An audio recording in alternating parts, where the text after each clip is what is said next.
This week on The Brian Murray Show, why being cheap costs you, and market reports, and more. Welcome to The Brian Murray Show, a real estate show, New Jersey style.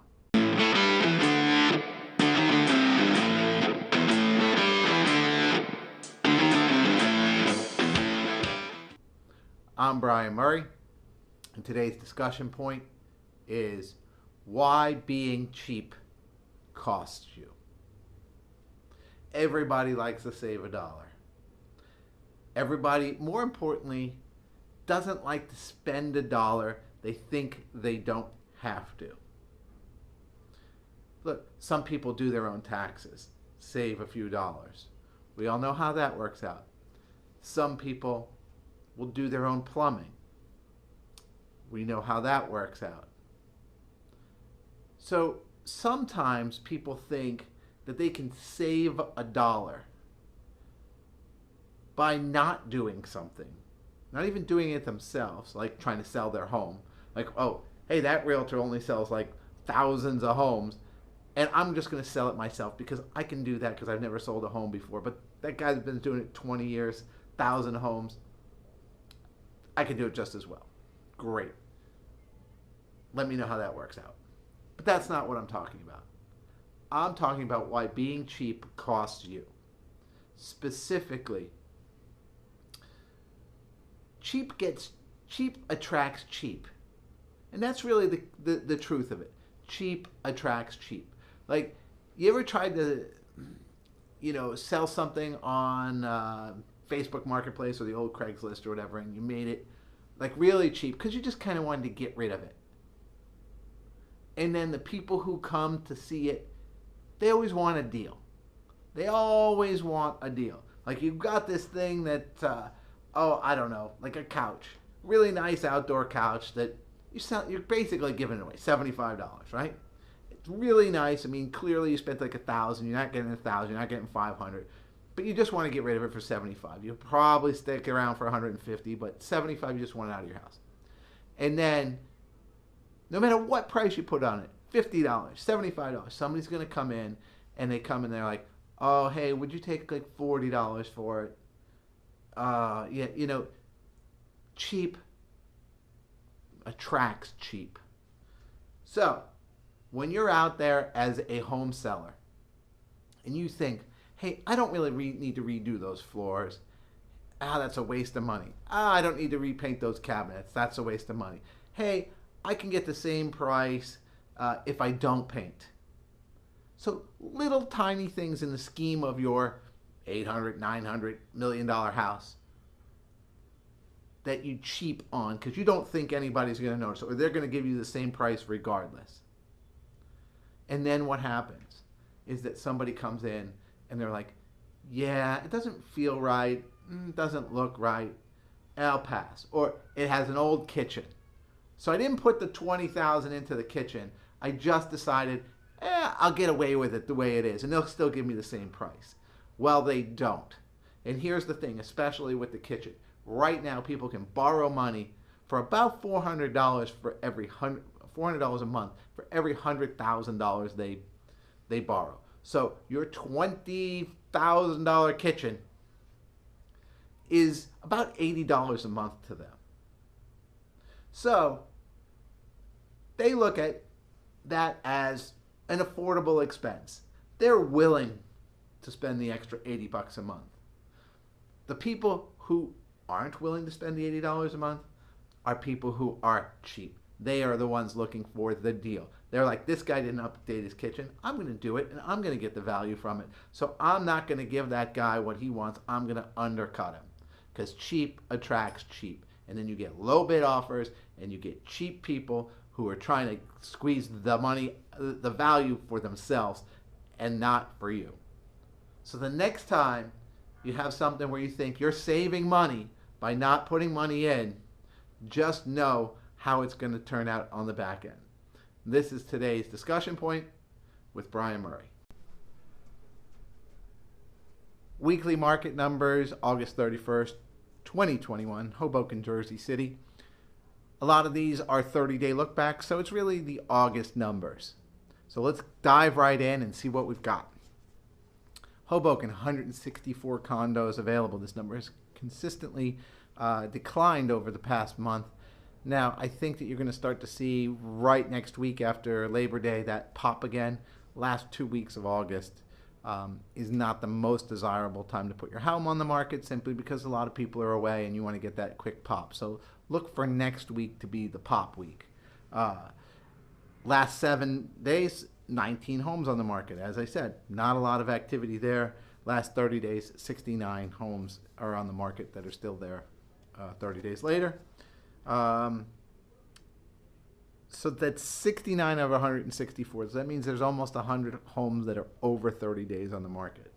It's important to note because the ones that have sold, the median days sold under contract, 28 days. So you're over the median number of days. Now you're pushing on the backside of that. Hey, it is the summertime, but just be aware of that. Under contracts in August, 79. Now, if there's 164 actives and 79 under contracts, that is about 2 months of inventory. That is a seller's market. It's a seller's market. It's a seller's market. It's also a buyer's market because of the affordability with the interest rates. Sold in the last 30 days, 96. Again, it's a 60-day lag, and they were asked to sold price 99%. Jersey City, 194 condos on the market. Again, this is under 200. That's a big breakthrough for them. In the last 7 days, 20 homes have come on the market. Last 30, 78. The under contracts in the last 30 days or in August, 60. Compared to the solds in the last 30 days, which is 52. So the market is actually stronger in Jersey City in August than it was really before that in the June, July timeframe. Interesting to note that the market has definitely picked up in Jersey City. Days on market, median days 31. Hoboken 28, Jersey City 31. Right there about a month. And the percentage of asked to sold, 98.2 on those that did sell. So you're really looking at kind of a comeback in Jersey City with more homes that are under contract that will eventually sell. So August was very good to the Jersey City market. And Hoboken, 2 months of inventory is a great number for sellers. Just know that it'll be interesting to see what happens right here after Labor Day. More homes are likely going to come on the market. If they don't come on the market, I think you're going to see significant upward price pressure.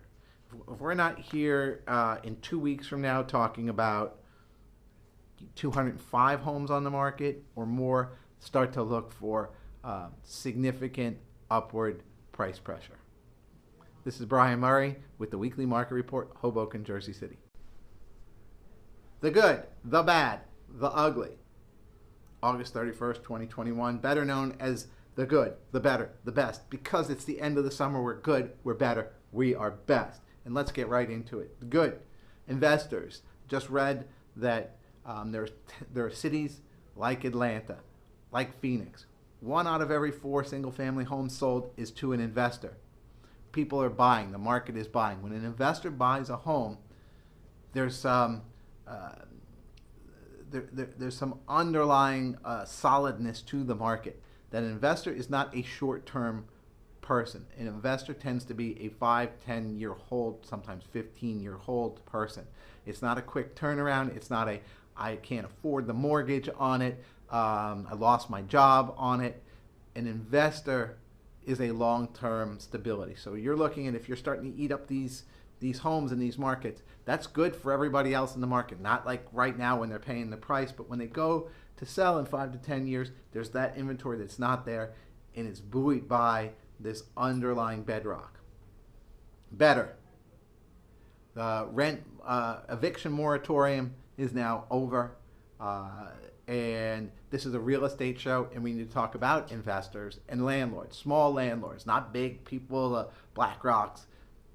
The small investor, the guy with 1 or 2 or 3 places that has a mortgage on them, that's how he pays for them or she pays for them. That's how I pay for them.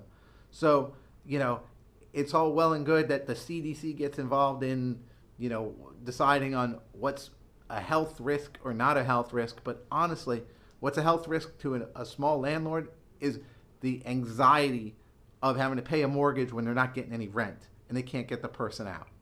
So that's better for landlords. This is a real estate show. And best,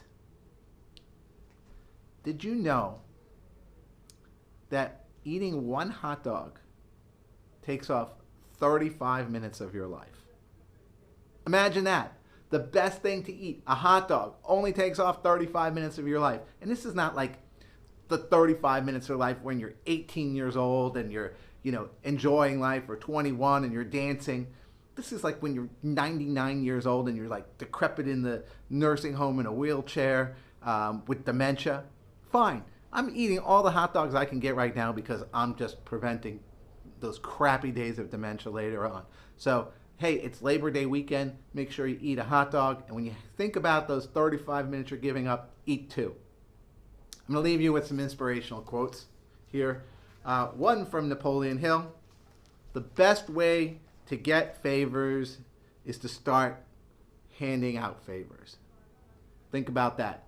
You give, then you get.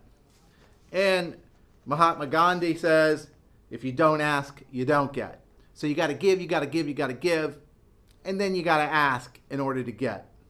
So hopefully I gave you something on the show today, and what I'm asking for is, I'm asking for likes, I'm asking for referrals, I'm asking for people to share my show, do some comments on it. If you found anything here that you valued, definitely do that. As always, every episode of The Brian Murray Show can be found on my website, themurraypropertygroup.com, under the blog section. You can find me on Instagram, Facebook, LinkedIn, Google my business page. Leave me a review, even if it's just about the show. I would appreciate that. I really appreciate that. And if you have any real estate questions, certainly reach out to me directly to ask them.